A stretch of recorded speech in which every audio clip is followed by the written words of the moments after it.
Sir நேற்று வந்து உச்சநீதிமன்றத்தில் திரு ஃபெலிக்ஸ் அவர்களுடைய வழக்குகள் வந்துருந்துச்சு.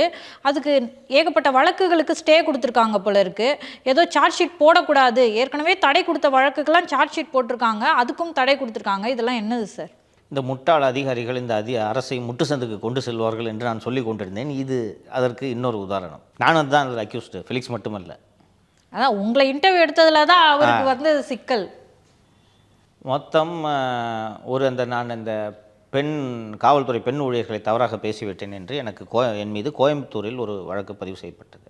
அதற்கு பிறகு அதே இன்டர்வியூக்காக 16 வழக்குகள் பதிவு செய்யப்பட்டன. கன்னியாகுமரி, பெரம்பலூர், ஊட்டி, சிவகங்கை. அதற்கு பிறகு நான் முதலில் உச்சநீதிமன்றத்தை அணுகி இந்த மாதிரிங்க ஒரு யூடியூப் இன்டர்வியூ தான், அதுக்கு வந்து இவங்க 16 எஃப்ஐஆர் போட்டிருக்காங்க, அதனால் ஒன்றை விட்டுட்டு மீதி 16 எஃப்ஐஆரையும் குவாஷ் பண்ணுங்கள் என்று சொல்லும்போது காவல்துறை வந்து நாங்கள் அதில் ஒரு வழக்கில் சார்ஜ் ஷீட்டு போட்டுட்டோம் அப்படின்ற விபரத்தை உச்சநீதிமன்றத்தில் தெரிவிக்காமல் போன உடனே உச்சநீதிமன்றம் என்ன சொல்லுதுன்னா, இப்போ எல்லா கேஸும் பெண்டிங்காக தானே இருக்குது, ஃபஸ்ட்டு கேஸ் யார் போட்டதுன்னா ஃபஸ்ட் கேஸ் கோயம்புத்தூரில் போட்டாங்க என்று சொன்னதும், கோயம்புத்தூரில் ஃபஸ்ட்டு கேஸ் இருக்கா, அப்போ தமிழ்நாட்டில் இருக்கிற மீதி 15 எஃப்ஐஆரையும் அந்த ஃபஸ்ட்டு கேஸ் கூட சேர்த்துருங்க, மற்ற கேஸில் கலெக்ட் பண்ண எவிடன்ஸ் எல்லாம் அந்த ஃபஸ்ட்டு கேஸோட ஐஓ கிட்ட கொடுத்துருங்க, அந்த ஃபஸ்ட்டு கேஸ் ஐஓ படித்து பார்த்துட்டு ஒன்று இணைப்பார், இல்லைனா சேர்த்து சார்ஜ் ஷீட் போடுவாருன்ட்டு உச்சநீதிமன்றம் உத்தரவு போடுது. இது மாதிரி உத்தரவு போட்டோன்னே இவங்க என்ன பண்ணுறாங்க, அந்த தமிழ்நாடு பூரா இருக்கிற 15 கேஸையும் அந்த 15 எஃப்ஐஆரையும் கோயம்புத்தூருக்கு ட்ரான்ஸ்ஃபர் பண்ணுறாங்க.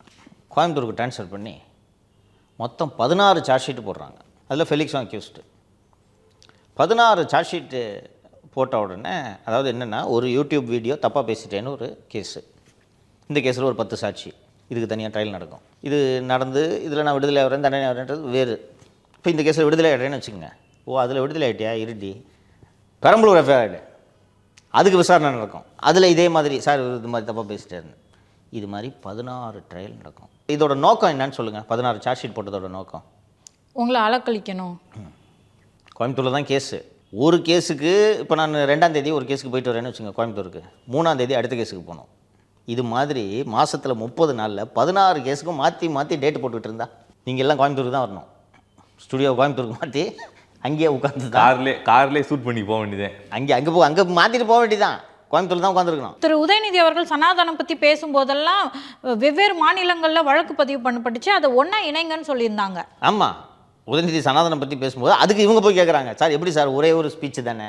கங்கனா ரணவத்தும் அது மாதிரி ஏதோ பேசுனாங்க, ஹேட் ஸ்பீச்சுக்கு இந்தியா ஃபுல்லாக வழக்குகள் பதிவு பண்ணாங்க, அது எல்லாத்தையுமே இணைக்க சொன்னாங்க, நீதிபதி இணைச்சு விட்டுட்டாங்க. யூஸ்வலாக அதானே செய்வாங்க. அதுதான்மா நியாயம். ஏமா ஒரு குற்றம் ஒரு வீட்டில் போய் 100 ரூபா திருடுறீங்கம்மா, அதுக்கு விசாரிச்சுட்டு உங்களுக்கு தண்டனை கொடுக்குறாங்கம்மா. 10 கேஸ் போட்டு 10 வாட்டி ஒரே 100 ரூபாய்க்கு 10 வாட்டி எப்படிமா தண்டனை கொடுக்க முடியும்? அது என்ன லாஜிக்கு?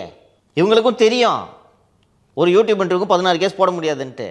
ஆனால் இந்த வழக்கில் அப்படி போட்டது காரணம் இதான், 16 case, 16 trial, 16 charge sheet, 14 charge framing, 16 கேஸுக்கும் தனித்தனி விட்னஸ்ஸு. ஒரு சில கேஸில் 5 விட்னஸ், ஒரு சில கேஸில் 8 விட்னஸ், ஒரு சில கேஸில் 15 விட்னஸ். கோர்ட்டுக்கு இருக்க பேர்டனை யோசிச்சு பாருங்க, வேறு வழி. ஸோ இதுதான் இவங்க பிளான்.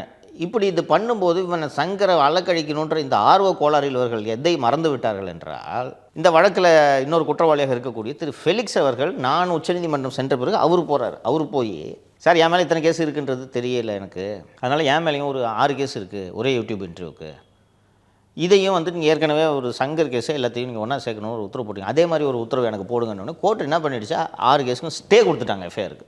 அப்போ ஃபெலிக்ஸ் மீது இருக்கக்கூடிய எஃப்ஐஆர் ஸ்டே, நானும் அக்யூஸ்டு, ஃபெலிக்ஸும் அக்யூஸ்டு. ஃபெலிக்ஸ் மீது இருக்கக்கூடிய எஃப்ஐஆர் ஸ்டேனா அட்லீஸ்ட் சார்ஜ் ஷீட் போடும்போது ஃபெலிக்ஸை விட்டுட்டு என் பேரில் மட்டும் அது போட்டிருக்கணும், இல்லை எதுவுமே போடாமல் இருக்கணும். ஆனால் இவங்க என்ன பழி வாங்கணுன்ற அந்த ஆர்வ கோளாறில் ஃபெலிக்ஸ் மேலே சேர்த்து சார்ஜ் ஷீட் போட்டாங்க. அவங்க கண்டெப்ட் போயிட்டாங்க. அது எனக்கு கோயம்புத்தூரில் போய் 16 கேஸ்லையும் சார்ஜ் ஷீட் வாங்கும்போதே எனக்கு தெரியும் மாட்டிக்கிட்டாங்கன்ட்டு, ஃபெலிக்ஸுக்கு ஸ்டே இருக்குன்றது தெரியும். சார்ஜ் ஷீட்டில் எல்லாத்துலேயும் ஃபெலிக்ஸ் பேர் இருக்கான்னு பார்த்தேன், கேட்டேன், இருக்குன்னாரு. எடுத்துக்கிட்டு நேரம் நீங்கள் சுப்ரீம் கோர்ட் வக்கீல்கிட்ட கொடுங்க, அவங்க பார்த்துப்பாங்க அப்படின்னு போய் கொடுத்த உடனே இப்போ எல்லாத்துலேயும் ஸ்டே பண்ணிட்டாங்க. சரியா?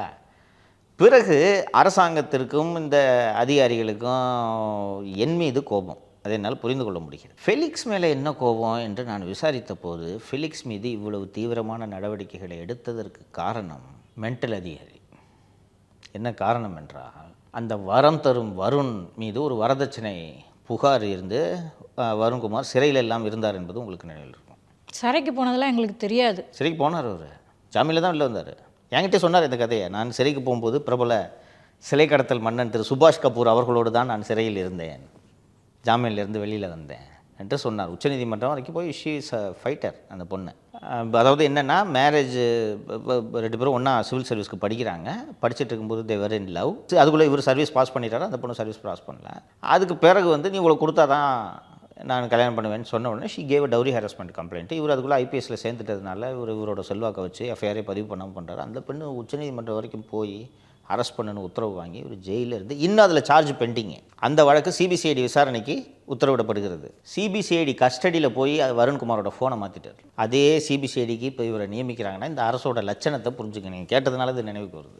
அந்த வழக்கில் வருண்குமார்ட்டேருந்து ஒரு ஃபோனை சீஸ் பண்ணி அதில் டெஸ்ட்ரக்ஷன் ஆஃப் எவிடன்ஸுக்கு வருண்குமார் மீது இன்று வரை வழக்கு நிலுவையில் இருக்குது. தடயங்களை அழித்தார்னு. அது சிபிசிஐடி கஸ்டடியில் அந்த ஃபோன் மாறுது. அது என்னன்னா இந்த பெண்ணு கூட உரையாடல் நடக்குது, இவங்க லவ் பண்ணிட்டு இருந்தான்றதுக்கான தடயங்கள் அந்த இமெயில் அதுன்ட்டு இருக்குது. ஃபோனை டிஸ்ட்ரைப் பண்ணிட்டாங்க. அந்த விக்டிமுக்கிட்டே இருந்து நேர்காணல் எடுத்து போட்ட ஒரே சேனல் ரெட் பிக்ஸ். வருண்குமாருக்கு மற்ற சேனல்லாம் கம்முன்னு இருக்கிறான், நீ மட்டும் எடுத்து போடுறியா பார்க்குறியா? இதை காரணமாக வைத்து தான் ரெட் பிக்ஸில் சோதனை நடத்தி. ஏன்னா இவர் நான் கோயம்புத்தூர் கேஸில் தான் அரெஸ்ட் ஆகிறேன். ஃபெலிக்ஸ் கைதானது திருச்சி வழக்கில். ஃபெலிக்ஸை டெல்லிக்கு போய் டீம் அனுப்பிச்சு டெல்லி கோர்ட்டில் ப்ரொடியூஸ் கூட பண்ணாமல் கடத்திக்கிட்டு வந்து ஃபெலிக்ஸை கொண்டு வந்து இங்கே திருச்சி கேஸில் அரெஸ்ட் பண்ணி ரிமாண்டு பண்ணி இந்த மென்டல் அதிகாரி பெண் காவலர்களையாக போட்டு ஃபெலிக்ஸை என்னையாவது வண்டியில் கூட்டு போனாங்க. ஃபெலிக்ஸை பஸ்ஸில் கூட்டு போனாங்க, கவர்மெண்ட் பஸ்ஸில். இந்த வேலையெல்லாம் பண்ணது இந்த அதிகாரி. ஒரு யூடியூப்பில் இன்டர்வியூ. அந்த இன்டர்வியூவை ஃபெலிக்ஸும் மறுக்கல, நானும் மறுக்கல. அது இணையதளத்தில் இருக்குது, யார் வேணாலும் எடுத்துக்கலாம். இதுக்கு எதுக்கு ஃபெலிக்ஸ் ஆஃபீஸில் இருக்க 6 கேமராவை சீஸ் பண்ணோம்? எடிட்டிங் சிஸ்டத்தை எதுக்கு சீஸ் பண்ணோம்? ஃபெலிக்ஸ் மறுத்தாரா? இதெல்லாம் பண்ணதுக்கு இந்த மென்டல் அதிகாரி தான் காரணம். மொத்தமாகவே அதுங்களோட மதிப்பு எவ்வளோ சார் இருக்கும்? எல்லாம் ஒரு 10-15 லட்சம் இருக்குமா. அவருக்கு நம்மள மாதிரி இந்த கேமரா இல்லை, பெரிய வீடியோ கேமரா. ஜேவிசி என்று ஒரு வீடியோ கேமரா வைத்திருந்தால் ரொம்ப காஸ்ட்லி கேமரா. வீடியோ கேமரா ஒரு வருஷம் கோர்ட் ரூமில் இருட்டில் போட்டு வச்சுருந்தீங்கன்னா என்ன சொன்ன கேமரா? அது குப்பை. எடிட்டிங் சிஸ்டம்ஸ், ஃபெலிக்ஸ் லேப்டாப்பு, அவங்க ஒய்ஃப் லேப்டாப்பு, அவங்க பொண்ணு லேப்டாப்பு, வீடு பத்திரம். யூடியூப் வீடியோவுக்கும் வீடு பத்திரத்துக்கு என்ன சம்மந்தம்? இதெல்லாம் பண்ணது இந்த மென்டல் அதிகாரி. இதெல்லாம் மனசில் வச்சு தான் இதை பண்ணாங்க. இதுக்கெல்லாம் நியாயம் கிடைக்காம போய்டுன்ட்டுலாம் யாரும் நினைக்க வேண்டாம், தாமதமாகும். நொடிஞ்சே போயிட்டாருங்க சார். நிறையா ப்ரெஸ் மீட்டுக்கெல்லாம் போயிட்டு அவங்க வீடியோஸ் எடுத்து போடுவாங்க. அதெல்லாம் இப்போ போட முடியறது இல்லை. மொத்தமே 2 கேமரா இருக்குமா. ரெட் பிக்ஸு சென்னையில் எங்கே ப்ரெஸ் மீட் நடத்தாலும் ரெட் பிக்ஸ் ஓட்டில் வீடியோ இருக்குமா. இதுதான் ட்ரெண்டு. நீங்கள் இருக்கிறதே மொத்தம் 2 கேமரா எப்படிமா பண்ணுவார்? தொழில் எப்படி நடத்த முடியும் சொல்லுங்கள்? அதான் அவங்க நோக்கம். மூடக்கூடாது. நான் தான் சொன்னேனே, கஸ்டடியில் எனக்கு சொல்லி அனுப்பிச்சது ஃபெலிக்ஸ் கூட போய் இன்டர்வியூ பண்ணக்கூடாது நோக்கம். இன்றைக்கி போய் தடை வாங்கிட்டு வந்துட்டார். ஸ்லோவாக தான் நடக்கும். இது சொல்கிறேன், இன்றைக்கி வரைக்கும் 1.5 வருஷம் ஆகுது. இன்றைக்கி வரைக்கும் ஃபெலிக்ஸ் கிட்டேருந்து சீஸ் பண்ணிட்டு போன பொருட்களில் ஒரே ஒரு பொருள் கூட திரும்ப கிடைக்கவில்லை. இந்த கேஸ் எல்லாத்தையும் கோயம்புத்தூருக்கு மாற்றினாங்களா.